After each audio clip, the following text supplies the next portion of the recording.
What does a robot know about love? How to translate that leap inside the human heart into something we can see and hold. The fingerprints we leave behind show how determined we are to give the world a piece of ourselves. Essie. I've been thinking, I want to plan my funeral so it feels more like a celebration. My parents always said I was born dancing. I just love it. Bhangra, disco, even line dancing. So when my time comes, I want to have music, dancing, the lot. With over 150 years experience, you can count on Co-op Funeral Care to help you pre-plan the funeral you want. To find out more, visit Co-op Funeral Care or give us a call.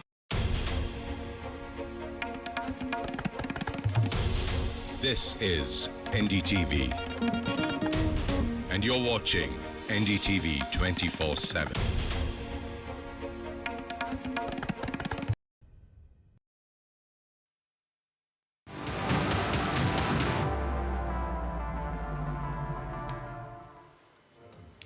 Hello and welcome to this special program, US Election Watch on NDTV World. I am Ankit Tyagi. These are the top headlines from the United States.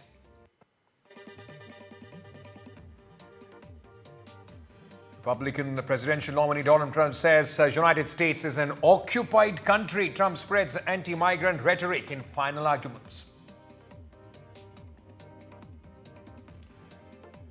Harris involves to visit all 7 battleground states in the final week. Final outreach to key states ahead of November 5th poll.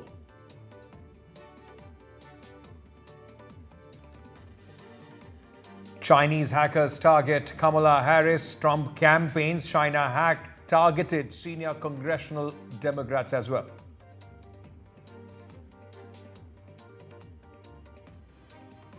Virginia asked United States Supreme Court to allow removal of 1,600 voters. Virginia's voter roll purge aimed at suspected non-citizens.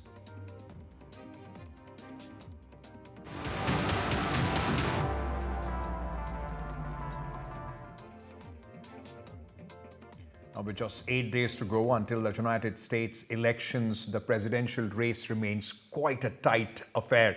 A CBS News and YouGov poll shows Kamala Harris leading Donald Trump by 50% to 49%, just a slender margin of 1% among the likely voters, down slightly from a 51% to 48% advantage in mid-October, but still within the margin of error.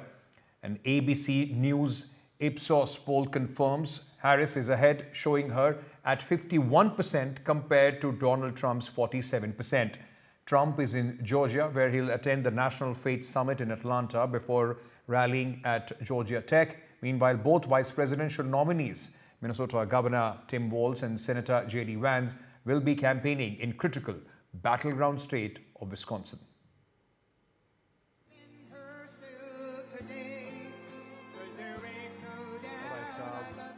Meanwhile, with just less than a week to go, former US President and Republican presidential nominee Donald Trump is driving anti-immigration fears in his final arguments in the race to the White House.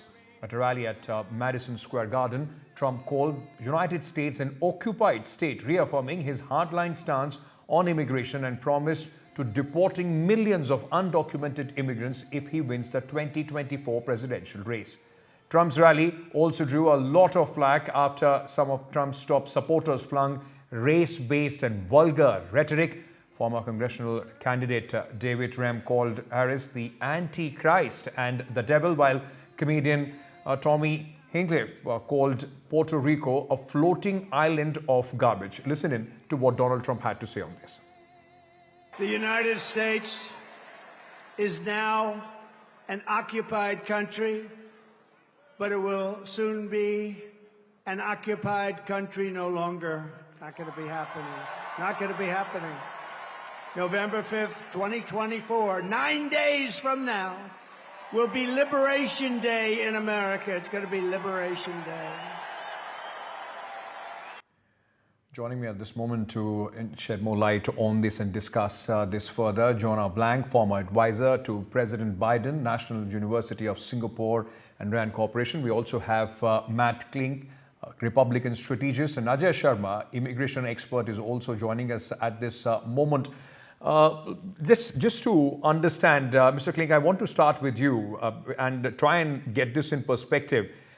The immigration problem is not something which is new to people of United States. This has been spoken about time and again, but to take it to a notch of calling United States an occupied country, is Mr. Trump only playing on fears of the voters? Oh, sir, with all due respect, the Biden and Harris administration has let 10.4 million illegal people into this country through an open southern border. I would add single-age, military-age fighting males from countries all over the world. It is far and above the most extreme illegal immigration problem that our nation has ever experienced since its foundation. And that's why illegal immigration is either a top one or a top two issue for the United States voters this election. And Trump overwhelmingly has an advantage by, I think he's like plus 15 or almost plus 20. So it's impacted everyone. There's significant murders conducted by people who are in this country illegally. The fentanyl crisis, the Biden administration and the Harris administration admit they have lost. Think about that. They have lost 380,000 children in this country who came here illegally. They're not inflaming fears. They're acknowledging a problem that is 100% created by Joe Biden and Kamala Harris. Okay, but Mr. Blank, Kamala Harris has already said that on immigration, the policies of the current administration or the outgoing administration of Mr. Biden is not going to continue. Shouldn't that be taken as an acceptance that there were problems as far as the immigration policy in the current regime is concerned? Well, immigration is broken in the U.S. Kamala Harris says so, but it's broken primarily because of Donald Trump. The Democrats and the Republicans hammered out an agreement to solve this problem, and it was taken off the table by Donald Trump purely for political reasons. And let's be clear, this is not really an immigration problem that Trump is talking about. It's a racist attack. Donald Trump's grandparents were immigrants. Kamala Harris's parents were immigrants. What is the difference? Donald Trump's grandparents were white, and the rhetoric coming out of Donald Trump and of his supporters is flat out racist, and it makes me embarrassed as an American. Mr. Klink, that is something also that has come as a criticism of President Trump, that in garb of the immigration policies or his criticism of the immigration policies, his supporters and he himself is raising a lot of racial comments. There is a fear factor which is being created and which also then plays out on the streets of United States. Well, first of all, you have to make a clear distinction between legal immigration and illegal immigration. 10.4 million people the size of the state of Michigan, coming to this country over the time that the Biden and Harris administration have been in office. That's not racist. That's just a problem. If your country doesn't have secure borders, you don't have a country, and we do not. This is an issue that's impacting all 50 states, and Jonah can cry racism all he wants. The overwhelming majority of American voters, including many Latino voters, believe that illegal immigration is a problem and that people who are in this country illegally should be deported. Stand in line, follow the law, come into our country legally. Don't try to sneak in. Let me also ask you then a follow-up question. How feasible is Donald Trump's plan to shut down the borders to illegal immigration within the first hour of the day? I mean, is it even feasible to, in fact, go ahead and just do it right with a stroke of a pen? Well, look, Joe Biden came into office in his first hour. I think it was, 9 or 10 executive orders that he repealed for Donald Trump. So Donald Trump will go back and reinsert the Remain in Mexico policy. He'll do a lot of things to stem the flow. We're certainly not going to have the massive numbers that we've seen under Kamala Harris and Joe Biden. Okay. And ultimately, we'll hopefully get to zero. Ajay Sharma, I just want to bring you in to try and understand the perspective because there are a lot of Indians, those who are legally living in United States. Is there a fear factor? And, how is it impacting the Indians, those who are living and working in United States? Well, to be very realistic, I think what Matt said made a lot of sense that we should distinguish between legal and illegal immigration. I guess what Mr. Trump is talking about primarily is the illegal immigration that's coming in, and that's kind of the key issue. As far as India is concerned, India always gains through legal migration. And if my memory corrects, really serves me right, in the later part of his tenure, last tenure of Mr. Trump, he was very clear that USA should also introduce, as part of the legal immigration, a simple, like in Australia and Canada, Okay. for professionals, a good program that brings in legal migrants rather than people who primarily do not serve the systemic requirements of American Okay. government, really. So Okay. Mr. overall, Blank, right. overall, this serves the interest of India. Mr. Blank, let me then ask you this. Instead of, calling what Mr. Trump is saying just as a racist attack, is there an alternate vision, a plan that Kamala Harris has that she will put in place if she's elected to power? Yes, and in fact, Congress was on the verge of passing it. Not just Democrats, but very conservative Republicans led by Senator Langford of Kansas hammered out an agreement to end the problems that we all have been seeing. It was Donald Trump who told Republicans in Congress not to vote for it because he wanted the issue rather than a solution. Gentlemen, thank you so much for joining us at this moment and putting forward the point of view of your various parties. Thank you so much. This is an important issue as far as the elections in the United States is concerned. Can it be the deciding factor? We'll know on possibly November 6th. Now, in a shock appearance, Melania Trump joined former President Trump's Madison Square Garden rally in New York City. Former First Lady Melania Trump, who has been largely absent from the campaign of President Trump this election cycle, spoke about declining quality of life and economic instability in the United States. Melania has made very few appearances in 2024 US presidential election campaign for her husband. Her speech and appearance in New York, in fact, rally came as a shocker since she was not in the list of pre-release speakers. Her appearance comes weeks after she broke away from Trump, fiercely supporting women's right to abortion.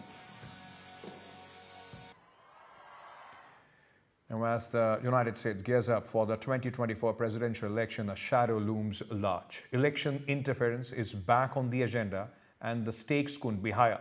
From Russia, China, and Iran to domestic threats and allegations against the United Kingdom's Labour Party, it's all going down. Let's examine the internal, external, and surprise threats facing the American democracy. Just days after the election cycle began, U.S. intelligence and media reports indicate that Russian operatives are already on the move. Recent investigations uncovered coordinated disinformation campaigns targeting social media platforms, echoing Moscow's 2016 and 2020 tactics. These posts seek to exploit societal divisions, race, politics, and public health, creating a landscape of mistrust. Analysts warn that with every like and share, these false narratives could influence vulnerable voters. The latest example of the same was seen as recent as last Friday. Russia allegedly manufactured and spread a fake video that depicts someone destroying ballots marked to former President Donald Trump in Pennsylvania. Meanwhile, China is adopting a different strategy. It is reverting back to one of the oldest tricks in the books, hacking. FBI and other U.S. agencies are investigating unauthorized access to commercial telecommunications infrastructure by subjects associated with China. Republican presidential candidate Trump and his running mate J.D. Vance are reportedly among a number of people inside and outside of government whose phone numbers were targeted by Chinese hackers.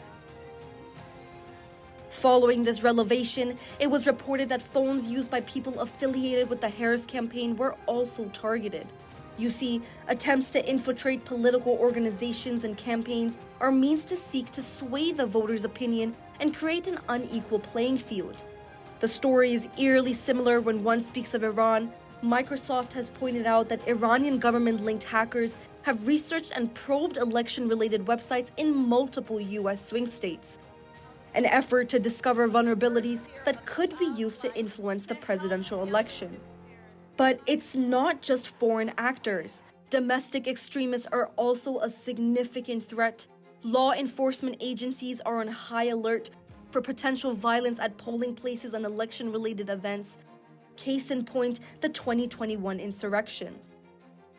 January 6, 2021's heavily armed mob attack was an attack not just on the U.S. Capitol building, but also on democracy and the rule of law. Meanwhile, unsuspecting actors are also facing allegations of election interference. Keir Starmer-led UK tops the chart. The Trump campaign has accused Starmer's Labour Party of blatant foreign interference. This after some volunteers traveled to help campaign for Vice Presidential Harris. The Red campaign has filed a complaint with the Federal Election Commission in Washington. It is demanding an investigation into what it has termed apparently illegal contributions from Labour to the Harris campaign. As the 2024 election approaches, the threat of interference, both foreign and domestic, poses a critical challenge to American democracy. The world watches closely as the battle for truth unfolds. Stay informed and stay vigilant. With Arjun Samar Mahendran, Samia Afsar for NDTV World. Now, with Republican candidate Donald Trump erasing Harris leads in the polls and even leading in a few polls, the U.S. elections was part of nearly every conversation among the finance officials, central bankers, and civil society groups attending the meeting in Washington. Fears are running high with concerns over Trump's potential to upend the global finance system with massive tariff increases, trillions of dollars more in debt issuance, and much more. Trump has vowed to impose a 10% tariff on imports from all countries and 60% duties on imports from China. These would hit supply chains throughout the world, likely triggering retaliation and rising the costs. Now, this is after the IMF also warned that trade tariffs favored by Trump could hurt global growth prospects. To discuss whether these fears are indeed justified, we have with us Jayant Krishna, Senior Fellow, Center for Strategic and International Studies, United States. Thank you so much for joining us here, Jayant. I want to start by asking you, the recent polls have revealed that the voters' support to U.S. Vice President's tax and housing policies compared with the Republican nominee. Why is it so, and will it prove to be the deciding factor? See, Ankit, one doesn't really know which way things happen, but if you look at the business world in the US, there are surely concerns, out of because of many reasons. First is, of course, the political uncertainty, and secondly, some of the big tech companies' earnings are down. If you look at some of the performance, some of the results which have come of Apple or likely to come, McDonald's, Boeing, those performances are clearly down. So that's the risk, and also, that's a concern actually, and also the rising treasury yields. The current rate is being talked about at about 4.25%. So I think that's another big risk, beyond the political uncertainty. As we all know, Trump has taken a slight lead over Kamala Harris.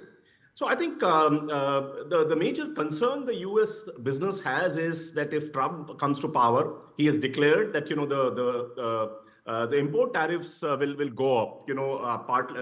Primarily to help the domestic manufacturing in the U.S. so that domestic supplies are preferred over imported ones. But if that happens, it's not that simple. While it may help the domestic manufacturing to a limited extent, right, but it would also result into higher prices. And higher prices would mean, with great difficulty in last 2 years or so, the inflation which has been contained We all know the Fed's target of 2%. I think if prices go up, especially for the consumer products, inflation is likely to go up too. So I think these are the primary concerns that the business world in the US seems to be having, Ankit. You're talking about inflation, and Mr. Trump has blamed his successor, big spending on inflation, and vowed, a return to an agenda of lower taxes and less regulations. Is this, somewhere enough to try and answer those doubts that people have on Donald Trump? See, in politics, in elections, this kind of a blame game is not uncommon. It keeps happening, and almost all over the world, we have seen in our own country and US, everywhere that the government, the earlier government is blamed for lots of things not falling in place. If you look at Joe Biden, I mean, a lot of good things have happened, but obviously there are a lot of areas of concern as well. So it's very easy. It's easier said than done. But if you look at the overall Trump proposals, I have a feeling they will lead to eventually greater government borrowings.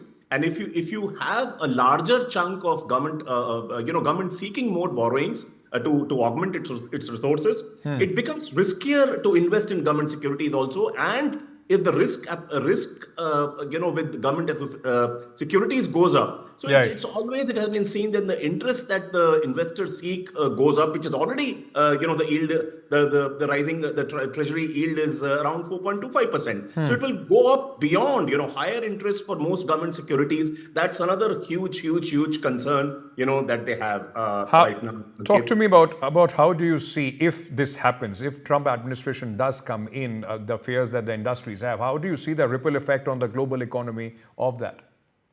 See, if you look at the previous regime of Trump, I think generally he was good for U.S. business. There were other concerns about sustainability issues, about his lack of support to the climate agenda. The Paris Accord. They walked out of it. The U.S. as a country walked out of it. So those are concerns. But by and large, he was reasonably good for business. That's most of his opponents also believe. But today the concern is, in the U.S. business is also about the Federal Reserves. What their next moves are going to be, and there are apprehensions that whether they will maintain the higher rates for a much longer period than what is anticipated as of now. So I think it's not just political uncertainty, but a lot of these factors, pulled in. They have increased the concerns of the U.S. business.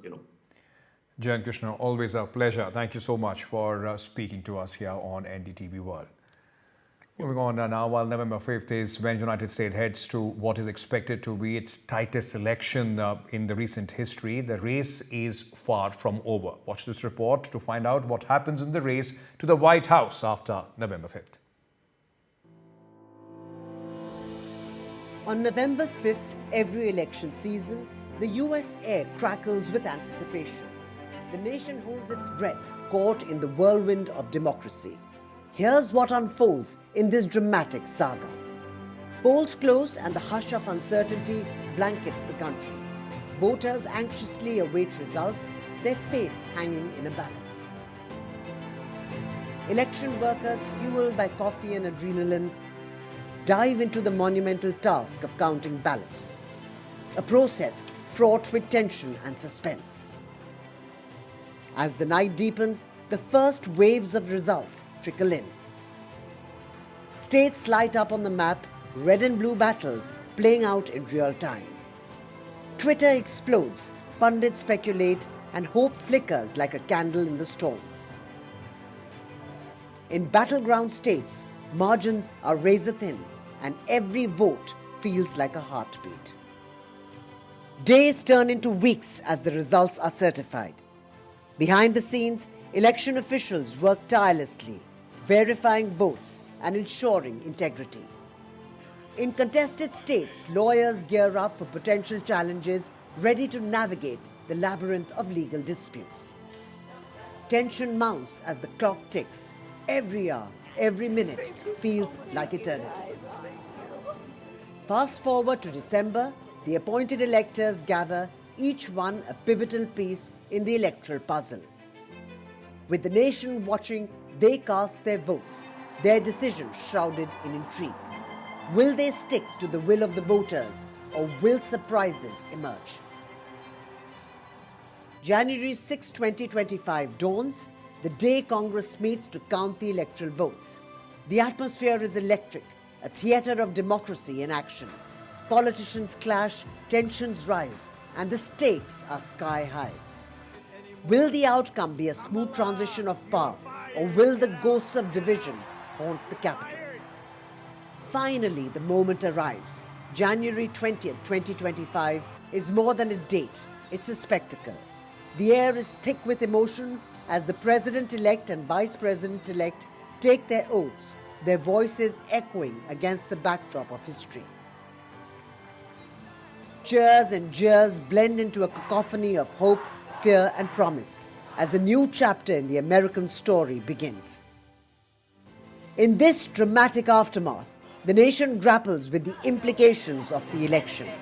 It is a reminder that democracy is not just a process, but a vibrant, tumultuous journey filled with possibility. The stage is set and the world watches, captivated by the unfolding drama of the American spirit. An NDTV Bureau Report. I'll see you later. And trust NDTV World to get you minute by minute 360-degree view of the American election. That's all the time that we have in US Election Watch. Thank you so much for tuning in.